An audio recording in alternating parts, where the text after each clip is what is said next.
আমাদের ভালো লাগছে না। কেন ম্যাডাম, পেট খারাপ, আমাশা হয়েছে বুঝি?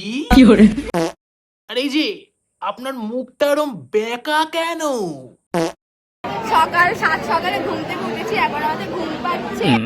হ্যালো প্রিন্সিপাল স্যার, বলছি ম্যাডামকে দুটো বালিশ দিন, ম্যাডাম একটু শুয়ে শুয়ে রিলস বানাবে ক্লাসরুমে। ছেলে ওয়াও ওয়াও ছেলে গায়ে, ছেলে ওয়াও ওয়াও ছেলে গায়ে, চোখটা কি সুন্দর মারলো দেখলে তোমরা, এ পাক্কা ছেলে ধরা আছে। ওয়াও ওয়াও ছেলে গায়ে। আমরা পার্টি করি। এই আস্তে আস্তে কথা বলো, আমাশা হয়েছে তো, ভুল করে বেরিয়ে গেলে খুব গন্ধ বেরোবে পুরো ক্লাসে। কলেজের বাইরে ছেড়ে দিতাম। কলেজের বাইরে ছেড়ে দিতাম। এক মিনিট, কি বললে? কলেজের বাইরে তুমি ছেলে দেখতে? কেন, তুমি কি টোটো চালাও নাকি সিগারেট বিক্রি করতে?